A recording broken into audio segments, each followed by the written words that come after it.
Hello everyone. In today's topic, we will discuss about neosomes. Our last lecture was on the liposomes. Neosome drug dealer system is very much similar to the liposomal drug dealer system. In liposomal drug dealer systems, where we were using phospholipids, here in neosomes, we are using something else, and that makes it different from liposomes. Everything else are very much similar to the liposomes. That includes the vesicular structure, bilayer structure, and its property, its amphiphilic nature. So all these are very much similar to the liposomes. And let's see what are the neosomes. Neosomes, which is a novel drug delivery systems in a vesicular drug delivery, where the medication is encapsulated in vesicles, and here the vesicle is composed of bilayer made up of non-ionic surface active agents, and hence it is named as neosomes. Okay, so everything else are very much similar. They are very small and microscopic in size, similar to the liposomes. Their size lies in nanometric scale. Okay, so although structurally they are similar to the liposomes, but they offer several advantage over the liposome. As we know that in liposomes we are using phospholipids. So yes, phospholipids have certain limitations, and here those limitations are overcome by the neosomes. Okay, so neosomes not only have proven usage in transdermal drug delivery system, but also can be used in targeted drug delivery system, and thus further research in these structures can provide new methods for drug delivery. If we talk about structure of neosomes, here neosomes are microscopic lamellar structures similar to the liposomes, which are formed on the admixtures of non-ionic surface surfactant or surface active agents. Usually, we are using alkyl and dialkyl polyglycerol ether class surfactants. With that, we are also using cholesterol that helps in the stability improvement for the liposomes. Structurally, neosomes are similar to the liposomes in that they are also made up of bilayer. However, the bilayer in the case of liposomes, neosome is made up of non-ionic surface active agents rather than phospholipids, as we have seen in the liposome. Most surface active agents, when immersed in water, that yields micellar structures. Dear friends, we remember surface active agents, when we add them to the water, they starts forming micelles at particular concentration, right? But those micellar structure at critical micellar concentration, whatever micelles are formed, they are single layer. Okay. However, some surfactants can yield bilayer vesicles, and they are called as neosomes. Here, the structure shows that the structure is very similar to the liposome. Okay, as liposome contains phospholipids, which is also amphiphilic in nature, which also contains hydrophilic head and lipophilic tail. Here also, neosome also contains hydrophilic head and lipophilic tail. Neosomes may be unicellular or multicellular, multilamellar, unilamellar or multilamellar, depending on the method used to prepare them. Okay, so the neosome is made of surfactant bilayer, which is hydrophilic, hydrophilic head and lipophilic tail. Okay, so that is similar to the phospholipids. Hence, the vesicle holds both the kind of drug, hydrophilic as well as lipophilic drug, and this is what makes it amphiphilic in nature. A typical neosome vesicles would consist of vesicle forming amphiphils, as we discussed. Okay. The non-ionic surfactants such as PAN60s, which is usually stabilized by the addition of cholesterol, and the small amount of anionic surfactant also. Okay, that will improve its stability. Let's discuss method of preparation of neosome. Neosome can be prepared by a number of methods as they are given here. Uh, Many of these methods are similar to the preparation of liposomes.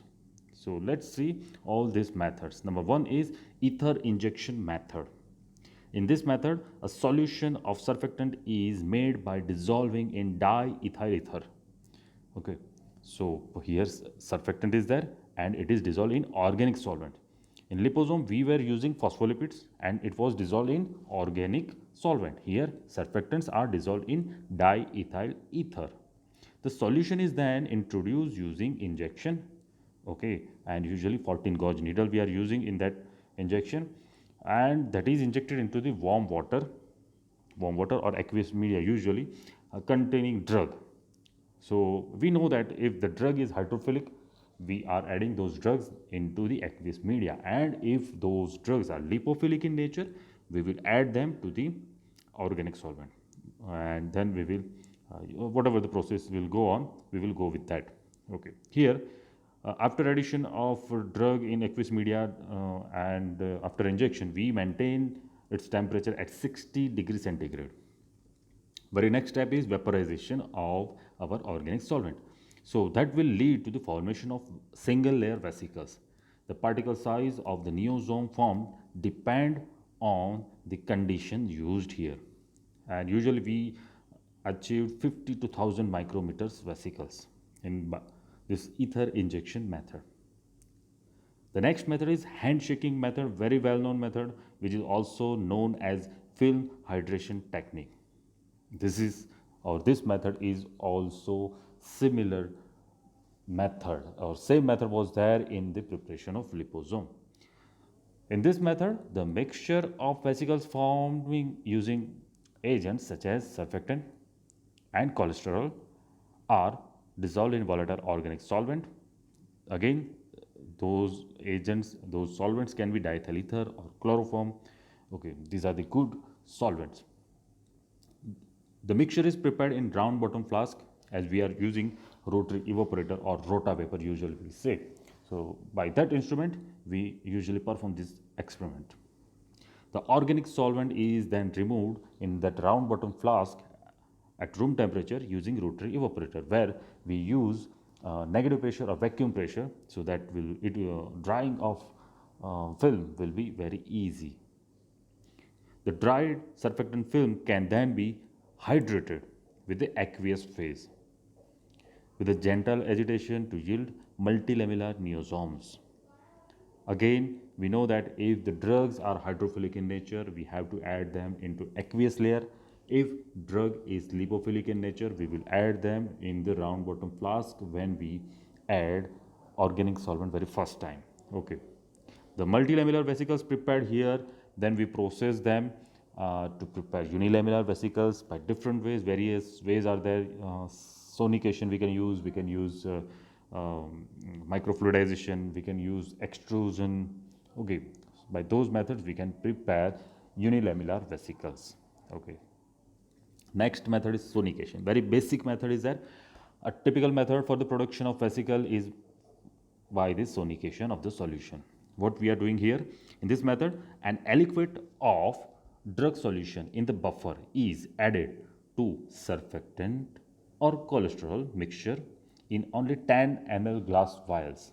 A small size glass vials we are using here because we are using probe sonication, and its probe is very sensitive, and if whatever whatever material we are using, if it is in a small amount, we will achieve better result. So here we are using 10 ml glass vial, and we are using titanium probe usually at 60 degrees centigrade and 3-minute cycles. You can prepare wonderful neosome by this method. Next method is microfluidization, an excellent method that used in industry for the we can reproduce our result. Usually in the industry, this is very much potential area where we need to prepare our formulation with the same characteristics and same amount of the drug. So reproducibility is very important. Microfluidization is the technique which can yield reproducible results for the formulation. So recent technique used here to prepare unilamellar vesicles of definite size distribution that can be possible with this microfluidization machine based on the submerged jet principle, in which two fluidized streams interact at ultra high velocity in precisely defined microchannels within the interaction chamber. So there is a minute chambers and micro channels are there. That those channels form a chamber at the end, micro chamber, where two different solutions interact. The impingement of thin liquid sheets along a common front is arranged such that the energy supplied to the system remains within that area of neosome formation. The result is greater uniformity, smaller size, better reproducibility of neosome. Next is multiple membrane extrusion method. Here, usually we use extrusion. Whatever the method we prepare the multilamellar vesicles, but the last step, that is the preparation of unilamellar vesicles, that is being carried out with the help of extrusion.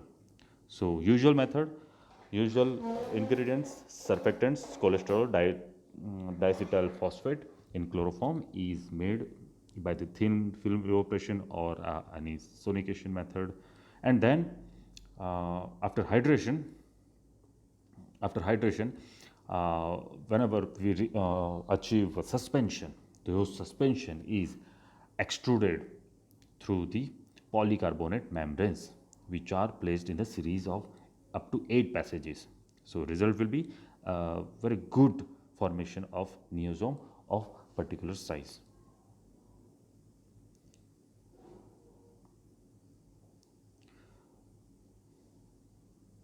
Next method is reverse phase evaporation technique. This is very common method for the preparation of liposome or even emulsion. Okay, so here what we do, here we prepare a lipid phase and aqueous phase, and then after preparation of a uniform mixture of them, we will evaporate one of the phase, and usually organic phase. So what will happen, organic phase will easily evaporate, and then we will have only lipid and water with us. So in this method, we create a solution of cholesterol and surfactant 1:1 ratio in organic solvents, either ether or diethyl ether or chloroform. An aqueous phase containing drug will be loaded and it will be added to above solution, resulting in two phase. Okay, now these two phases are sonicated so that they will distribute evenly. Okay, lipid phase in organic solvent and drug in aqueous phase, and the mixture will be sonicated at 4 to 5 degrees centigrade. Then a clear gel will be formed, which will be further sonicated after addition of phosphate buffer saline. Okay, so after this, the temperature is raised to 40 degree centigrade and the pressure will be reduced, negative pressure will be implied. So immediately what will happen, the organic phase will start evaporating. This results in viscous neosome suspension, which is diluted with PBS. So organic phase will be start evaporating. Okay, so we will have at 60 degrees centigrade for 10 minutes, that will yield wonderful neosomes. The next method is the transmembrane pH gradient drug uptake process. Here, in this method, a solution of surfactant and cholesterol, again made in organic solvent, say for example chloroform, the solvent is then evaporated under reduced pressure to get a thin film, usual method. Now here, it can be achieved by either round bottom flask or handshake method, and then hydration is being carried out. We know that in usual process we carried out hydration with the aqueous phase. Here, this aqueous solution will essentially contain citric acid with the pH 4, and then we vertex this solution, this mixing. Okay, the resulting multilamellar vesicles are then treated to freeze thaw cycles and sonicated. Okay, so the neosomal suspension will be there. Aqueous solution containing 10 mg per ml of the drug is added and vertexed again. The pH of the sample is then raised up to 7 to 7.2 with the help of 1 molar disodium phosphate buffer So the mixture, after heating 60 degrees centigrade for 10 minutes, it will give wonderful neosome here also. The next method is bubble method. Now this technique, which has only very much newly developed method is this, and this allows the preparation of neosome without use of organic solvents. So dear friends, this method is a green method for the development of neosome, where we are not using organic solvents. The bubbling unit here consists of round bottom flask. Now this round bottom flask essentially consists three necks. So we need to use three necks round bottom flask, from which one will be for the thermometer, another one will be for the reflex condenser, and the third one will be required for the supply of nitrogen. So what is the procedure? Here cholesterol and surfactant are dispersed together in buffer pH 7.4 at 70 degrees centigrade. This dispersion is mixed for the period of 15 seconds at high shear homogenizer. Then immediately after that, it will be bubbled at 70 degrees centigrade using nitrogen gas. So this process will yield neosomes.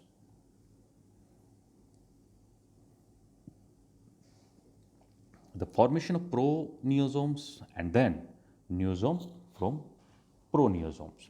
Okay. Usually, what we pro means the final preparation होने से पहले वाला. Okay. So proneosomes are the same. Before final step of the preparation of neosome, we have ready preparation. We can convert it into neosome at any time.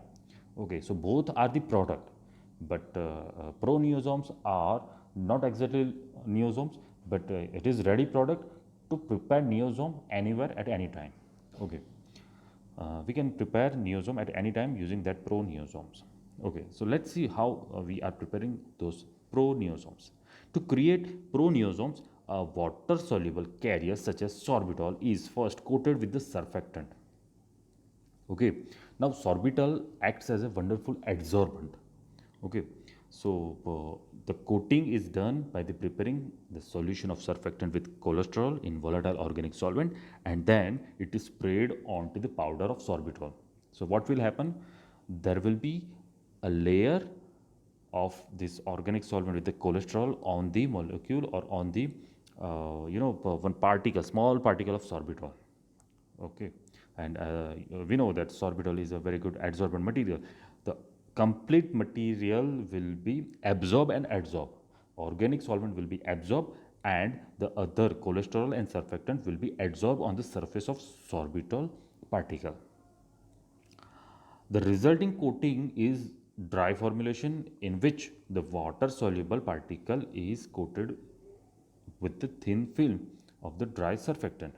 Okay, the organic solvent will be evaporated thereafter. Okay, so we will have only dry product with the uh, sorbitol coated surfactant and cholesterol. So this preparation is termed as proneosomes. As we know that sorbitol is a water loving, hydrophilic in nature. So whenever we add this to the aqueous phase, okay, along with the drug, the proneosome with a brief agitation at the temperature greater than the mean transition phase temperature of the surfactant, it will be converted into neosomes. Okay, these are the list of the drugs which are successfully incorporated by different methods, ether injection method, handshaking method, and sodications, and the number of drugs are successfully prepared and available in the market. Advantages of neosomes. Use of neosomes in cosmetic was the first done by the L'Oreal. We know that cosmetic company L'Oreal, as they offered the following advantages: the vesicle suspension being water based offers greater patient compliance over the oil based system. Okay, in case of emulsion, whenever it leaves the oily surface on the skin, the patients are very much inconvenient. Okay, so if the material is water-based, hydrophilic in nature, and contains a major phase as a water, so it will leave a thin film, cooling effect, and easily it will give a dry surface, almost almost dry skin.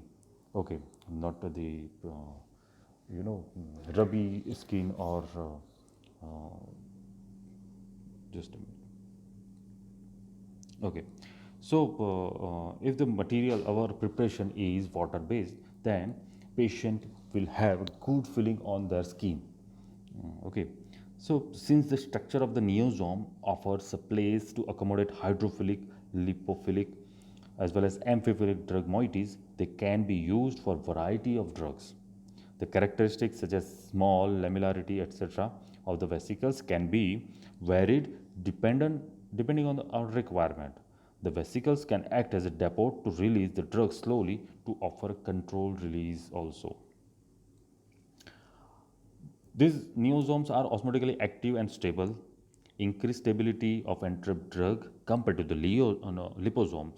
Handling and storage of surfactants do not require special conditions, can increase the oral bioavailability of drugs, enhance the skin permeation of drugs. So, overall, we can say that it can be used for oral, parenteral, as well as topical drug delivery system.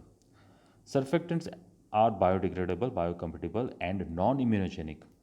Okay, it improves the therapeutic performance of the drug by protecting it from the biological environment and restricting effects to target cell, thereby reducing the clearance of the drug.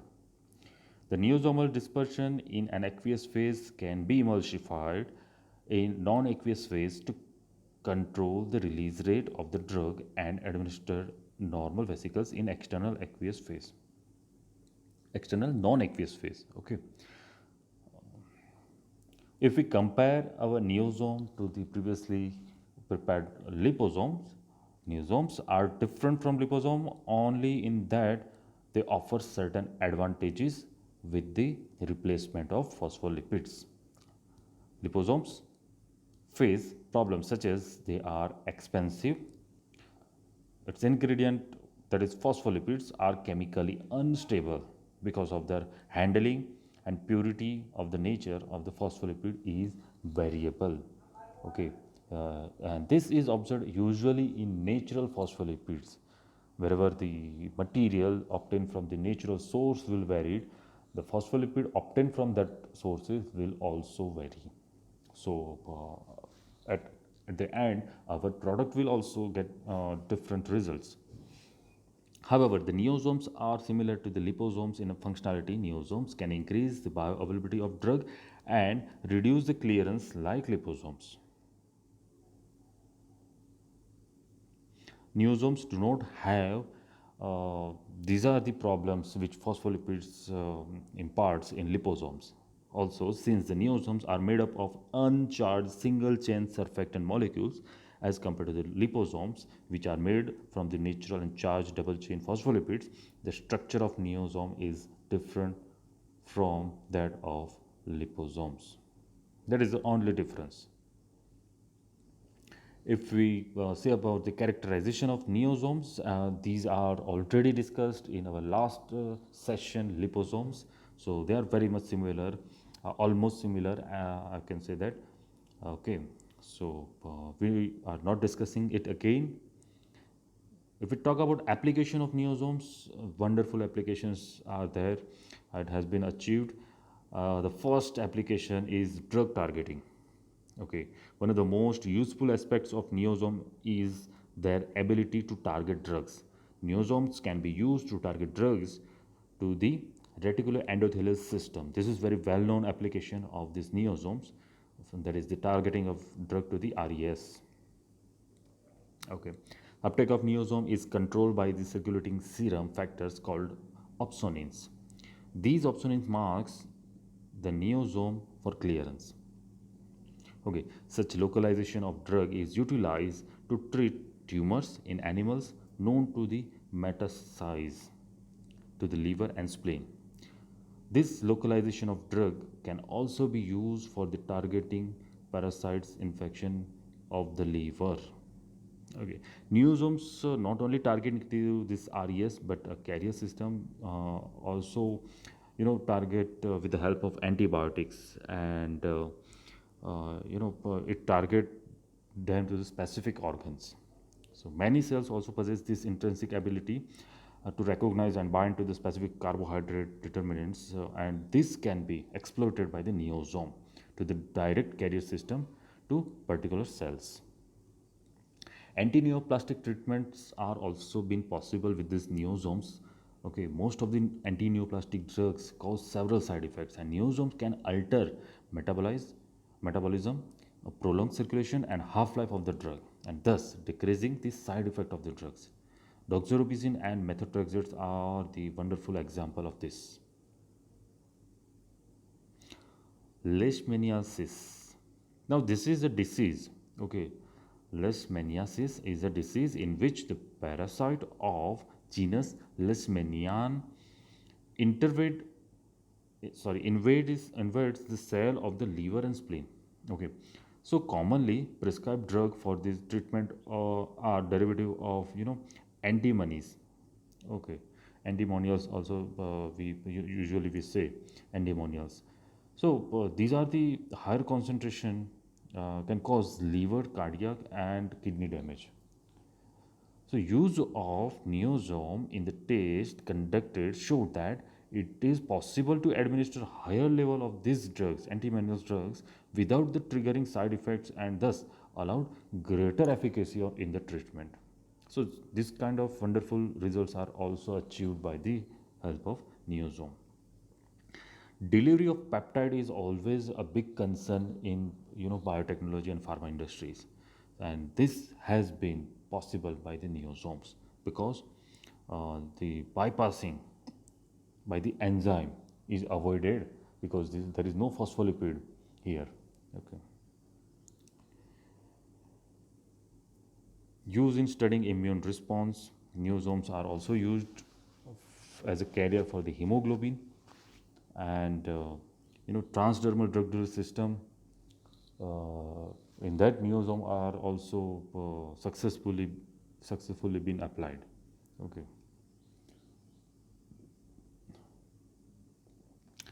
If we talk about other applications, neosomes can also be utilized for the sustained drug release and localized drug action to greatly increase the safety and efficacy of many drugs.